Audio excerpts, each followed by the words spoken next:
Segunda Tessalonicenses, capítulo 1. Paulo, Silvano e Timóteo, à Igreja dos Tessalonicenses, em Deus nosso Pai e no Senhor Jesus Cristo. A vocês, graça e paz da parte de Deus Pai e do Senhor Jesus Cristo.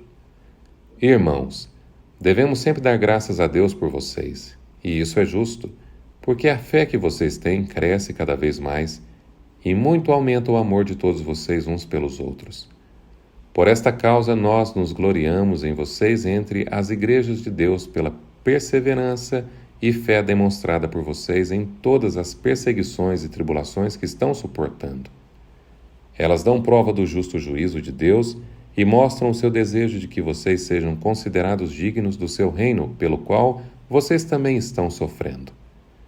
É justo da parte de Deus retribuir com tribulação aos que lhes causam tribulação, e dar alívio a vocês, que estão sendo atribulados, e a nós também.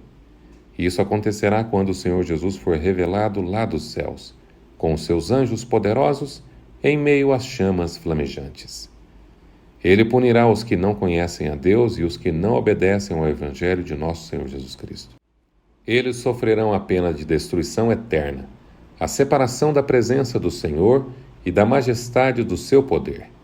E isso acontecerá no dia em que ele vier para ser glorificado em seus santos e admirado em todos os que creram, inclusive vocês que creram em nosso testemunho.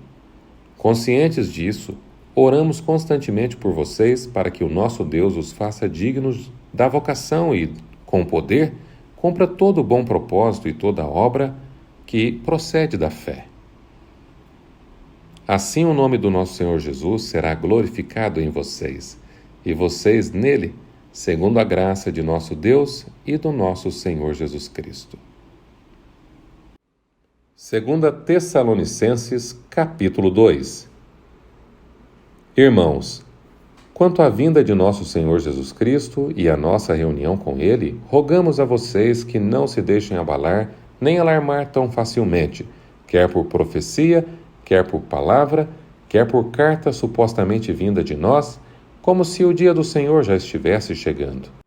Não deixem que ninguém os engane de modo algum. Antes daquele dia virá apostasia, e então será revelado o homem do pecado, o filho da perdição. Este se opõe e se exalta acima de tudo que se chama Deus ou é objeto de adoração, chegando até a sentar-se no santuário de Deus, proclamando que ele mesmo é Deus. Não se lembram de que, quando eu ainda estava com vocês, costumava falar essas coisas? E agora vocês sabem o que o está detendo, para que ele seja revelado no seu devido tempo. A verdade é que o mistério da iniquidade já está em ação, restando apenas que seja afastado aquele que agora o detém. Então será revelado o perverso, a quem o Senhor Jesus matará com o sopro de sua boca e o destruirá pela manifestação de sua vinda.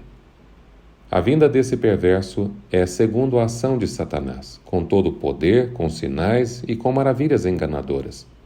Ele fará uso de todas as formas de engano, da injustiça, para que os que estão perecendo, porquanto rejeitaram o amor à verdade que os poderia salvar. Por essa razão, Deus lhes envia um poder sedutor, a fim de que creiam na mentira e sejam condenados todos os que não creram na verdade, mas tiveram prazer na injustiça. Mas nós devemos sempre dar graças a Deus por vocês, irmãos amados pelo Senhor, porque desde o princípio Deus os escolheu para serem salvos mediante a obra santificadora do Espírito e a fé na verdade. Ele os chamou para isso por meio de nosso Evangelho, a fim de tomarem posse da glória do nosso Senhor Jesus Cristo.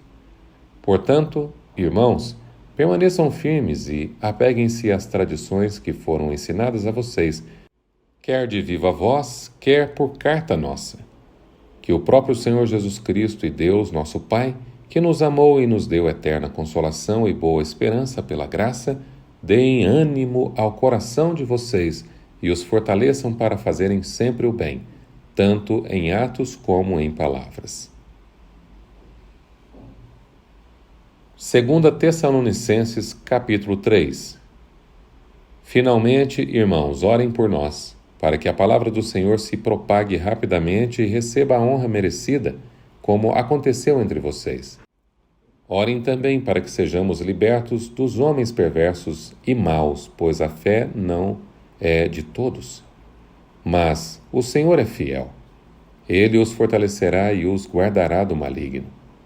Confiamos no Senhor que vocês estão fazendo e continuarão a fazer as coisas que ordenamos.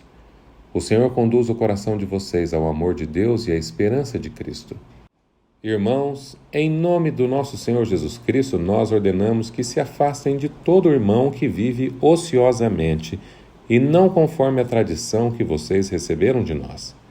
Pois vocês mesmos sabem como devem seguir o nosso exemplo, porque não vivemos ociosamente quando estivemos entre vocês, nem comemos coisa alguma à custa de ninguém.